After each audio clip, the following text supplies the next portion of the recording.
Leader of the opposition in the Assam Legislative Assembly and senior Congress leader Deepa Brata Saikia on Friday strongly condemned the vandalism of Christmas markets in Nalbari allegedly by Bajrang Dal members, accusing the BJP-led Assam government of promoting communal politics and failing to protect constitutional rights. Addressing the media, Saikia said the incident was deeply unfortunate and reflected the deteriorating situation of religious harmony in the state. Saikia alleged that divisive politics was being used to divert attention from governance failures, calling the situation extremely unfortunate for Assam.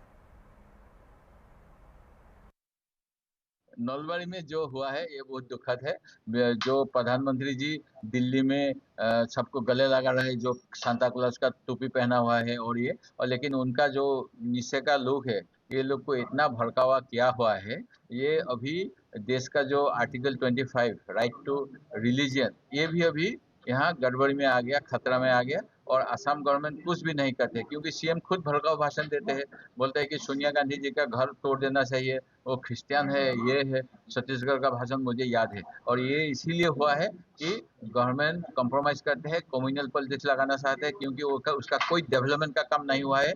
और इसीलिए धर्म का नाम पे लड़ाई करके संघर्ष लगा के जीतने का कोशिश है। ये बहुत दुखद का बात है। ये जो सिक्स कम्युनिटी है, ये सिक्स कम्युनिटी का अनुसूचित एसटी स्टेटस जो मिलना चाहिए, ये पॉलिटिकल जो विल है, बीजेपी सरकार का पॉलिटिकल विल नहीं है इनको जनजातिकरण करने के लिए, और इसीलिए डिले हो गया। ये जो टाइम था ना 1996 का अमरनाथ प्रधान का रिपोर्ट है, ये रिपोर्ट में कैसे करना चाहिए, क्या करना चाहिए, सब कुछ दिया हुआ है। अभी जो एक रिपोर्ट दिया है बीजेपी गवर्नमेंट का 10 साल असम में शासन का बाद, ये रिपोर्ट में वो कमेटी का बारे में कुछ मेंशन नहीं है। 2014 में हमारा स्पीकर ने एक ऑल पार्टी डेलीगेशन लेके गया था, जुएल ओराम जी केंद्रीय उस समय का गृह मंत्री राजनाथ सिंह जी से मुलाकात किया था। उसमें क्या सॉल्यूशन है ट्राइबल को नाराज ना करके नया आदमी को जनजातिकरण देने के लिए, ये पूरा स्पष्ट लिखा है। इसको भी वहाँ पे मेंशन नहीं किया।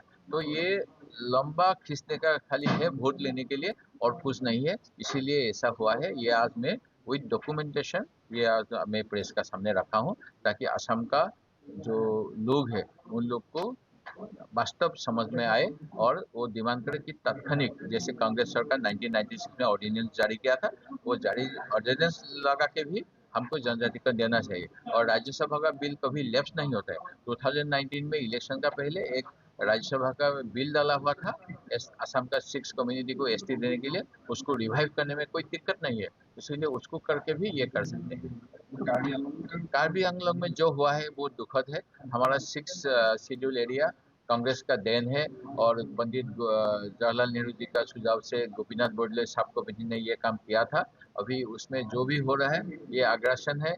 जो देश का दूसरा हिस्से का नागरिक है उनको 6 शेड्यूल का बाहर सेटलमेंट मिल जाना चाहिए, लेकिन 6 शेड्यूल का जो पवित्रता है उसको अक्षुण्ण रखना चाहिए। यही हमारा कांग्रेस की तरफ से डिमांड है।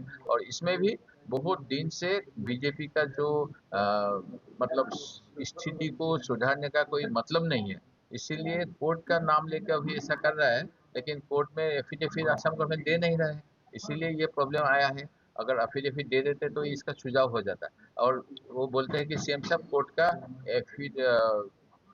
डायरेक्शन के वजह से वहाँ एविक्शन नहीं हो सकता, लेकिन बिना कोर्ट का कंटेम्प्ट लग गया। अभी ग्वालपाड़ा में एविक्शन कर दिया, धुबरी में एविक्शन कर दिया, कोसुतोली में एविक्शन कर दिया, कोर्ट का रुकने का बावजूद, ओनली बिकॉज ये सब जगह में माइनॉरिटी रहते थे। तो ये गवर्नमेंट का पक्षपात पूरा मालूम होता है।